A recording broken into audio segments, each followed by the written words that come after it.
Me siento como Michael Jackson cuando salía en el Super Bowl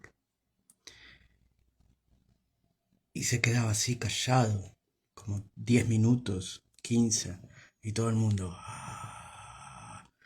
Pero no, no estoy en esa situación porque soy una persona pobre, migrante y homosexual. Bienvenidos a un nuevo video en Libros en el Fin del Mundo. Hace mucho tiempo que no hago un contenido como este, que es el contenido original de esta cuenta de Instagram, que a su vez era un apoyo y sigue siendo un apoyo a mi canal de YouTube de reseñas literarias. Y me dije, en esta época del año, yo hago mi resumen de mis mejores lecturas y me parece que era una buena idea para, para volver e intentar hacer algún tipo de registro sobre mis mejores lecturas del año.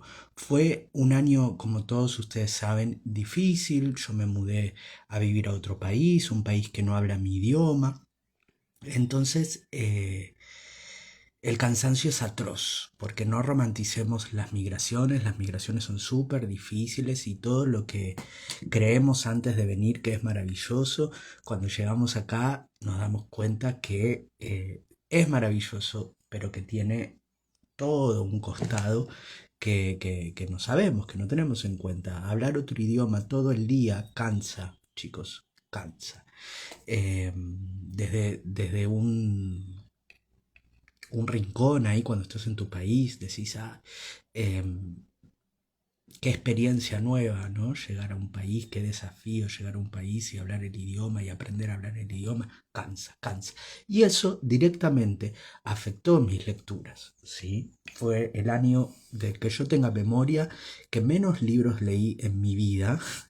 Leí muy poco, abandoné mucho más, pero me parece interesante también dejar registro de todo esto y les voy a traer en este video, que son el top 5 de los mejores libros del 2025, mis mejores lecturas de este año con un bonus track. Así que ya vamos a empezar.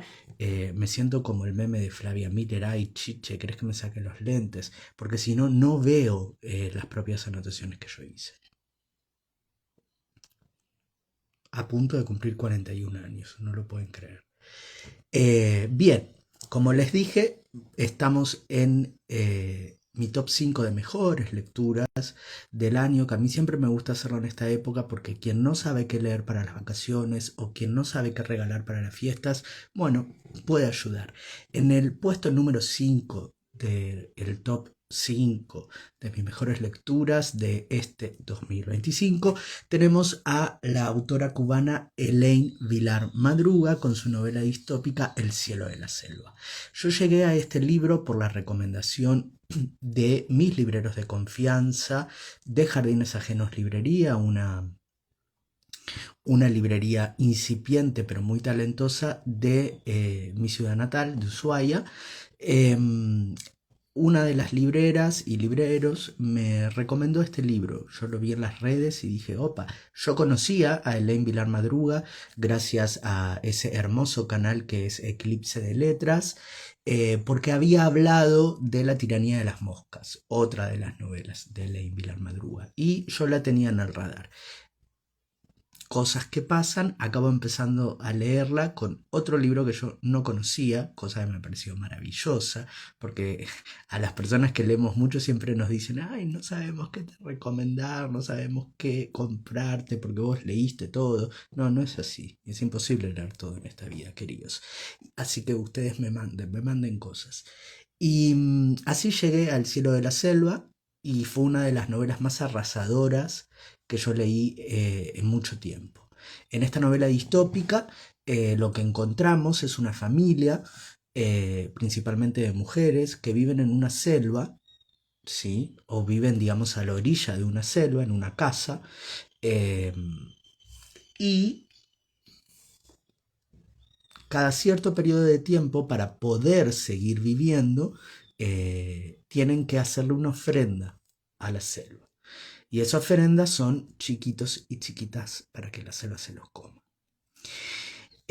cómo son las dinámicas familiares, que ya son bastante complejas, cómo es la cuestión del otro, cómo es la reflexión sobre vivir en estructuras dominantes, que muchas veces la libertad no está en la mano de los protagonistas, sino del sistema opresor. Me pareció una novela maravillosa, muy poética, una gran sorpresa. Elaine Vilar Madruga es una autora que ustedes tienen que colocar en su radar porque no defrauda, es súper versátil y tiene una poesía, ¿sí?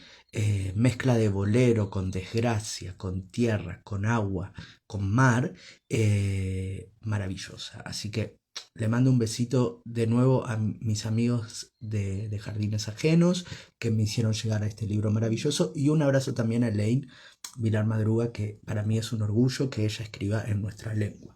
En el puesto número 4 coloqué el primer libro que leí en el 2025. Estaba al borde del suicidio y decidí leer Mi año de descanso y relajación de...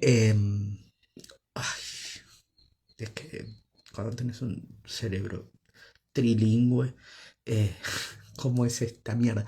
Otessa McFadden. Otessa McFadden. Mi año de descanso y relajación de Otessa McFadden, publicado por Alfaguara. Me encantó, un libro que me pareció ácido, irónico, sincero, ¿sí? Una, una primera persona narrativa, una protagonista que no tiene concesiones para hablar de sí misma. Y cuando vos no tenés concesiones para hablarte de un determinado, iba a hablar en portugués, determinado jeito, de una determinada manera, quise decir, es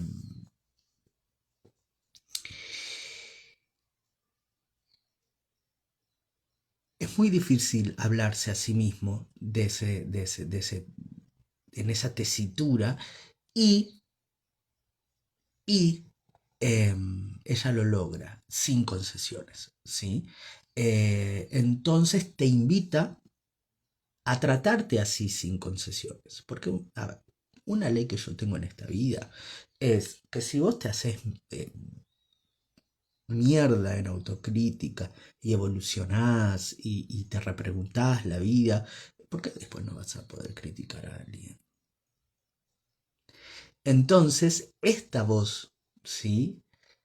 Súpermente ácida con ella misma y con los demás, es la que nos va a llevar por toda esta novela, que principalmente lo que retrata es la crónica de un descenso a la tristeza absoluta de su protagonista, eh, cuando le pasan varias cosas feas al mismo tiempo.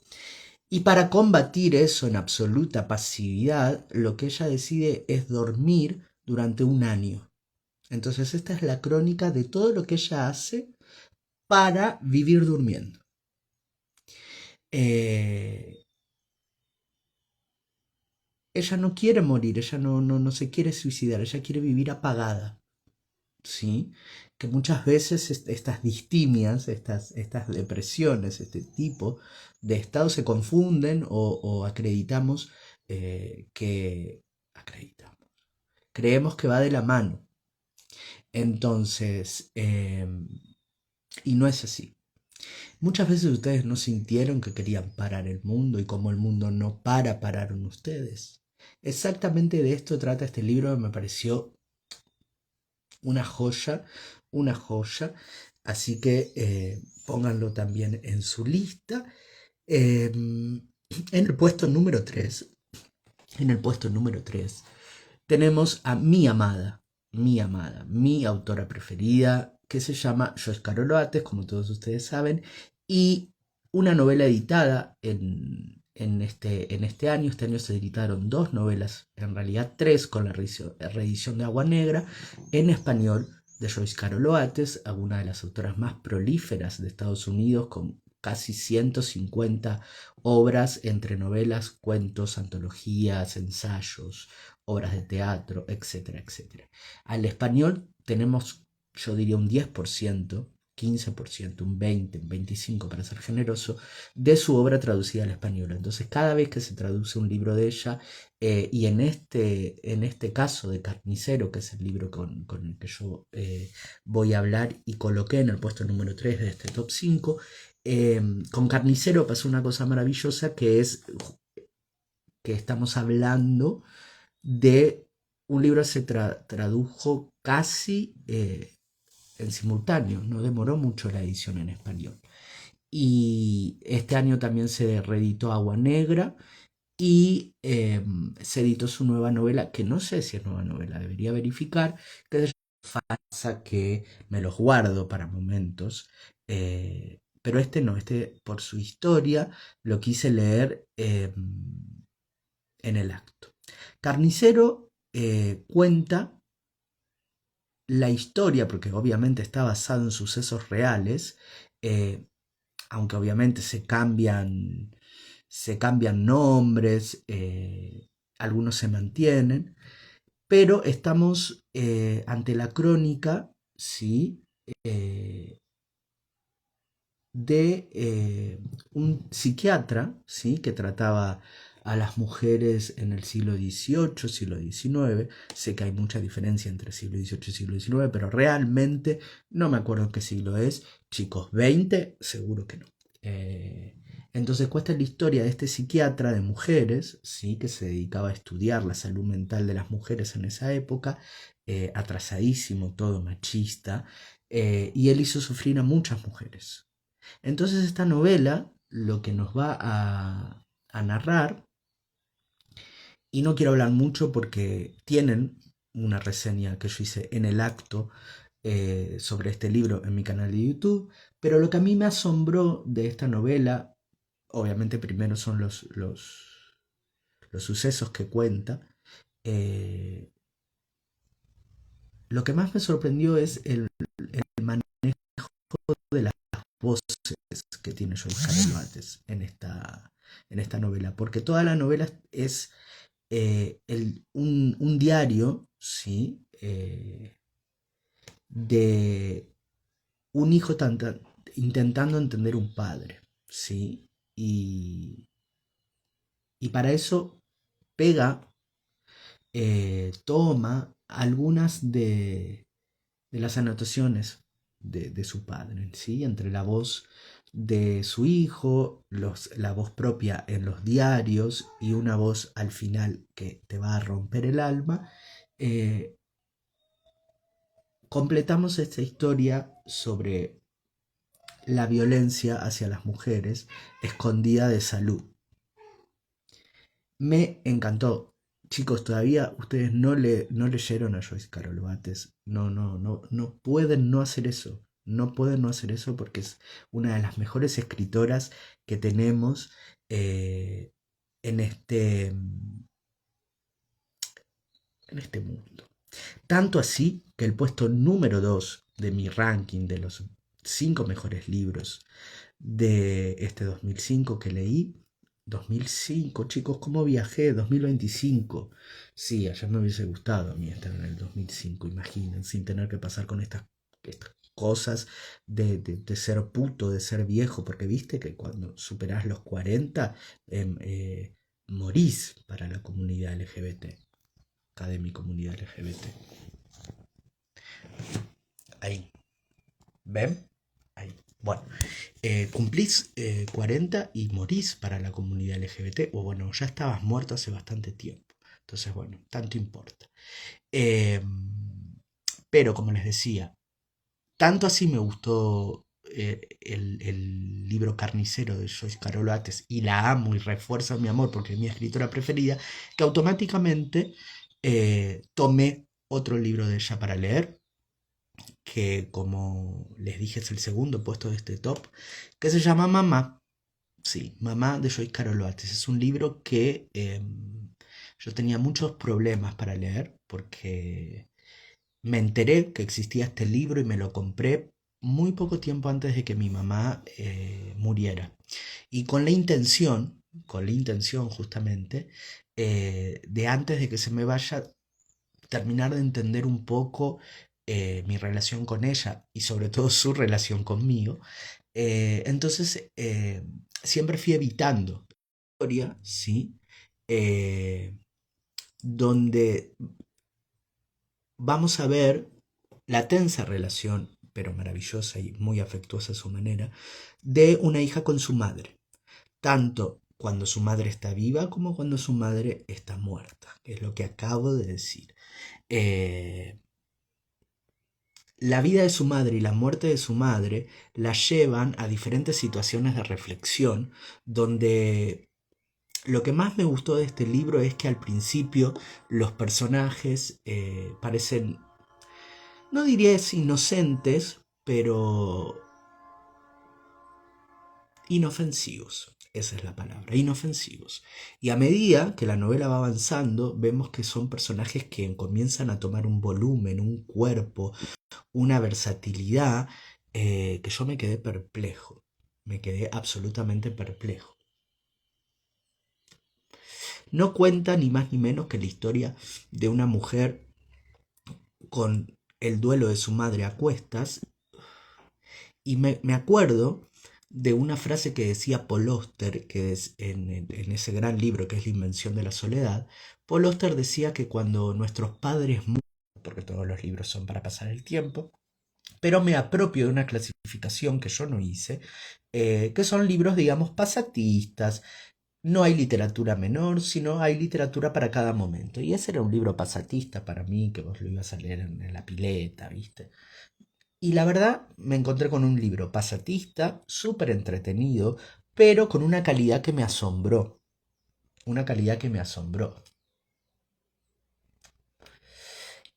Me hizo recordar qué es lo que yo busco en un libro. Qué tipo de emoción, qué tipo de droga, qué tipo... Vos contás las horas cuando estás fuera de tu casa y no podés leer y vas contando las horas que pasan hasta que podés leer de nuevo. Con pocos libros nos pasa esa dependencia. Y a mí me pasó con Amarilla de R.F. Kuang, que es básicamente la historia de dos amigas, una estadounidense y otra coreana,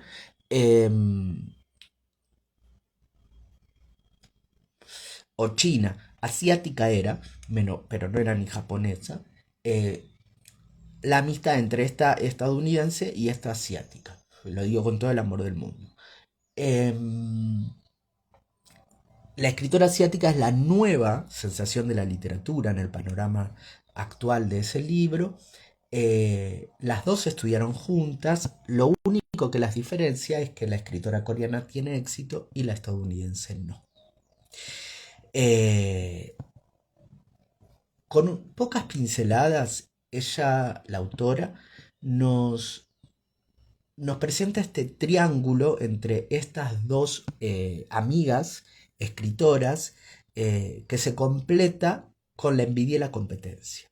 Cuando la escritora asiática muere, ¿sí? Y deja una novela sin acabar, su amiga se la apropia y la publica teniendo muchísimo, muchísimo éxito. La cuestión es que el libro se complica cuando ella no puede mantener la farsa por diferentes cuestiones. Y ahí la novela despega y me pareció una lectura adictiva, sorprendente. Es un gran libro para leer en el verano, así que no pierdan esta recomendación. Estos fueron mis cinco libros preferidos, pero como estuve muy ausente, eh, dije, bueno, voy a completar mis 5 libros preferidos del año con un bonus track de regalo para mis queridos seguidores. Y ese es Hombres Puros. Y acá voy a tener que leer bien. Mohamed Sar. ¿Sí? Es un escritor africano. No me pregunten de qué país porque me olvidé. Que tuvo una primera novela muy exitosa que ganó el premio Goncourt en Francia, algo del el corazón de los... El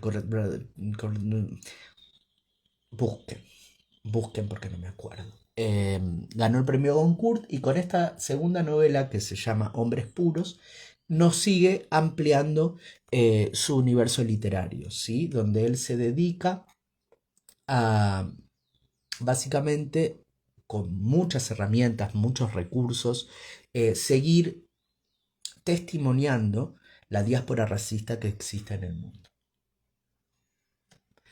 Esta es la historia de un profesor que en las primeras páginas, mientras está teniendo sexo con su amante, es atravesado con la noticia viral de un crimen homofóbico en su ciudad. Un país donde la homosexualidad es crimen y está prohibida,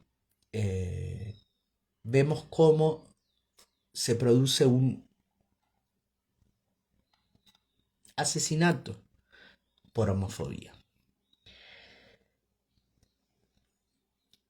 Este libro va a acompañar el camino que hace el protagonista para salir de sus propios prejuicios y abrir los ojos ante la injusticia.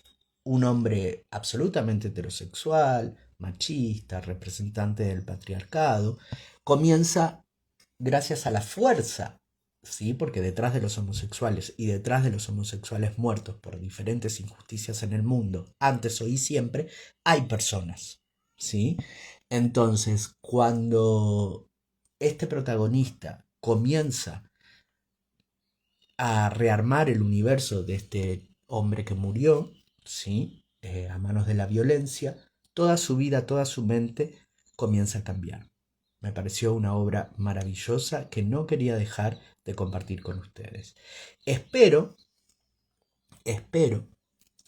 primero que le den mucho amor a este video y segundo, que el año que viene pueda leer mucho, mucho más. Ya tengo la sensación de que va a ser así. Muchísimas gracias y nos vemos en un próximo contacto.